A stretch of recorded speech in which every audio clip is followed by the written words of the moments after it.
Bueno, el coronavirus ha tomado una importancia en este 2020. Es como amanecimos con el coronavirus como una amenaza el 1 de enero, ya que el 31 de diciembre China dio el aviso a la Organización Mundial de la Salud que había un brote de una infección viral, una infección que no sabían específicamente quién la causaba y que, como en otras epidemias, parecía tener un origen animal.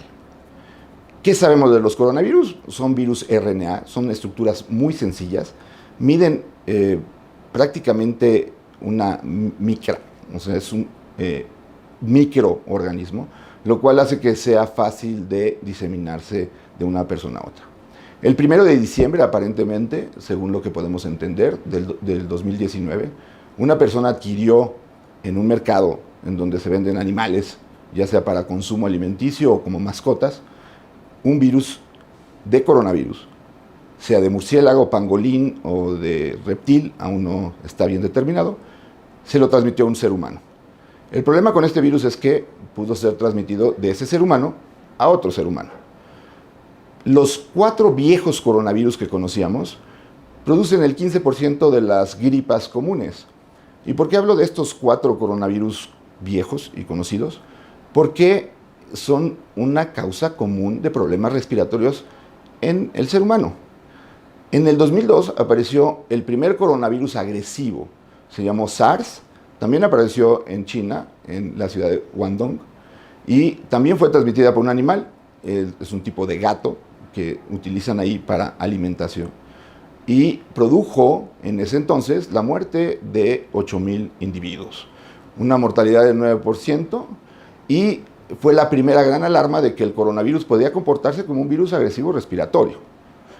En el 2012 aparece el segundo coronavirus agresivo. Este se llama MERS, porque apareció en el Medio Oriente, Middle East Respiratory Syndrome, y aquí fue transmitido por un camello a un ser humano y el ser humano lo transmite a otro ser humano, igual que como ocurrió con el SARS.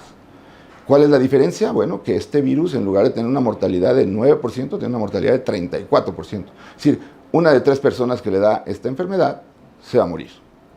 Y en el 2019, el 31 de diciembre, se habla de la aparición de este tercer nuevo coronavirus, ahora denominado COVID-2019, en donde el origen parece ser, como les comentaba, murciélago o un pangolín, y ha tenido 2 características que han hecho este virus especialmente peligroso. Primero, se puede contagiar cuando el individuo aún no tiene síntomas. ¿Qué quiere decir? Que en el periodo ese de incubación que llamamos, es de cuando adquiero el virus a cuando desarrollo los síntomas, puedo llegar a contagiar la enfermedad. Y entonces en ese periodo la persona está totalmente asintomática, lo cual hace muy complejo determinar el momento en que se tiene que aislar una persona porque no va a tener síntomas.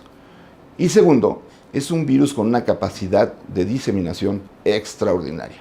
El mejor ejemplo es que después de China, el segundo sitio donde más casos ha habido de coronavirus es en un crucero, donde mantuvieron más de 400 personas fijas en ese crucero y hay más de 200 casos de personas infectadas.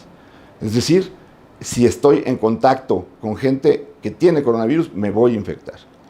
Y desafortunadamente, al ser un virus nuevo, porque viene de un animal, ninguno de los seres humanos antes del 1 de diciembre del 2019 tenía anticuerpos contra este virus, lo cual hace que la población entera del mundo sea susceptible a desarrollar esta enfermedad. Afortunadamente, de las noticias que tenemos y de los estudios epidemiológicos que se han demostrado, este virus tiene una letalidad, una tasa de mortalidad menor al 2%. Es decir, no nos vamos a morir todos de coronavirus, pero sí nos vamos a tener que cuidar, porque hay personas, sobre todo personas que tienen mayor edad, que tienen diabetes, que tienen obesidad, que tienen problemas cardíacos, que pueden morirse de esta enfermedad. Es una enfermedad que va a llegar a México, hay que estar prevenidos, hay que estar atentos, hay que cuidarse.